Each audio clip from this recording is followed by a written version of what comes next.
Finally, eto na, ang pinapangarap kong helmet, the Spider Core. Napakaangas ng design, poging-pogi kahit saan ang bulong tingnan. At kaya ito tinawag na hybrid helmet dahil pwede itong maging half-face helmet.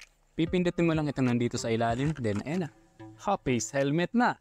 Pwede ka nang kumain habang nasa biyahe o uminom ng tubig, di ba? So walang kahirap-hirap pero nandun pa rin yung angas. At ayun, di ba, napaka-pogi ng kanyang design, parang pang-combat, parang pang sundalo kumbaga. At ang mas nagustuhan ko sa kanya, matte finish siya, so mas rugged siyang tingnan. Meron pa kasing glossy finish to yung color brown, pero mas nagustuhan ko ang kulay nitong matte black. Meron siya dito mga bolt, then meron siyang logo ng spider. Ayan, meron pa dito sa kabila. Ang gandang tingnan. Then dito merong warning signage. Tapos dito sa likod, makikita mo na dito yung Spider Core. Then meron nakalagay dito na X. Marami siyang mga decals pero hindi siya exaggerated at bagay na bagay kasi neutral lang ang kanyang kulay. At yung kanyang timbang 1.5 kilos lang kaya hindi ka mangangalay sa mahabang biyahe. At gustong gusto ko yung design ng kanyang visor. Ayan o, pabilog siya. At ito ay naka-high impact polycarbonate visor, so hindi siya basta-basta mababasag. Then bukod dito sa kanyang smoke visor, meron pa itong free na clear visor. Yun nga lang, hindi ito dual visor, so kung gusto mong siyang palitan, tatanggalin mo talaga siya. At ang nagustuhan ko dito sa kanyang smoke visor, maliwanag pa rin siya, so I think pwede mo siyang gamitin ng gabi dahil hindi naman siya sobrang tinted. Yan, papakita ko sa inyo ang kanyang smoke visor. Ayan, diba? Kitang-kita niya naman, diba? Maliwanag pa rin siya, so siguro kahit abutan ka ng gabi sa biyahe mo at hindi ka nakapagpalit ng clear visor, makikita mo pa rin ang daan. At ayun nga, kagaya na sabi ko kanina, ito ay hybrid helmet. And pupush nyo lang ito dito sa gilid. And pupush mo lang yan, napakadali lang yung tanggalin. Yan, tanggal na. So meron ka ng half-face helmet. Yan. Tapos itong nasa taas, kung gusto mong magmukhang classic yung kanyang design, pwede mo rin itong alisin. Yun. Tatanggalin mo lang yan. Ayan. So naka-classic helmet ka na. So mas bagay nito kapag ikaw ay naka-classic na motor or mga scrambler, bagay na bagay itong helmet na ito.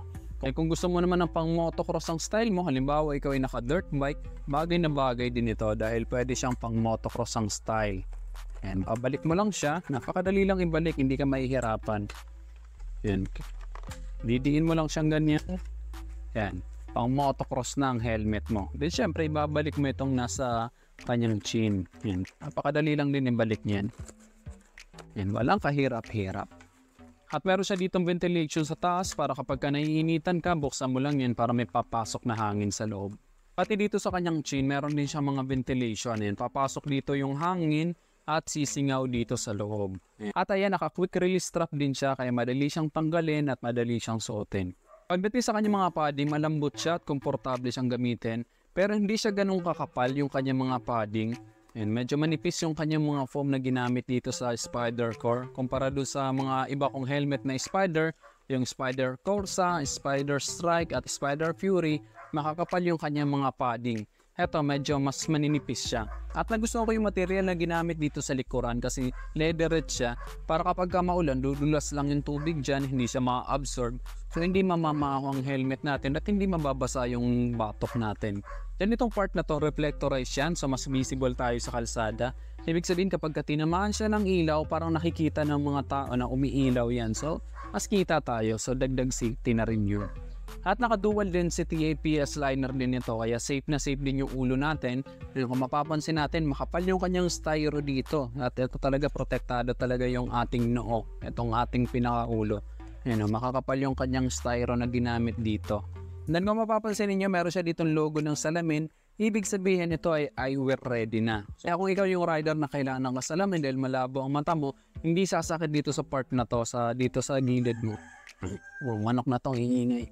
Dahil meron siyang awang dito sa gilid para sa frame ng salamin mo. Kaya komportable talaga kahit na may salamin ka pa. At bukod sa pagiging hybrid ng helmet na ito, napakadali ring bumagay sa kahit anong suot mo.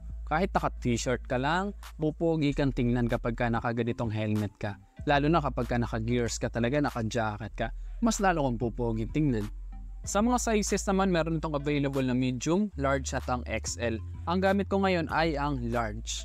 At para sa height ko na 5'9" at medyo may saktong pangangatawan, saktong-sakto lang sa akin ang large. Kaya kung sa tingin mo medyo magkasing katawan tayo or magka-height tayo, masasabi ko sa iyo perfect para sa iyo ang size na large.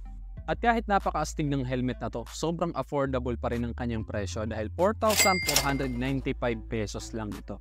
Para sa mga Bicolano dyan, available ito sa SM Legazpi, sa 3rd floor ang store ng Spider Philippines. Makikita nyo ito doon at marami pang ibang helmet na pagpipilian. At kung nasang lupalop ka man ng Pilipinas, available din ito sa Shopee. Ilalagay ko na lang yung link sa aking description at sa comment section para makabili ka nitong helmet na ito. At ang masasabi ko sa helmet na to, talagang hindi ka magsisisi. Sulit na sulit ang pera mo dito dahil napakaganda ng forma, napaka-pogi, hindi tinipid ang materials, at kahit anong style mo, kahit anong forma mo, babagay itong Spider Core sa'yo. Kaya guys, ano masasabi nyo dito sa Spider Core na ito? I-comment nyo na lang sa baba at kung nagustuhan nyo naman ang video nito, just hit like. Kung bago ka lang sa aking YouTube channel, huwag kalimutan mag-subscribe. Click mo na rin yung notification bell para sa mga susunod kong video ay updated ka palagi. Yun lang guys, hanggang sa muli. Ako si Rosgo TV. Ride safe always and God bless.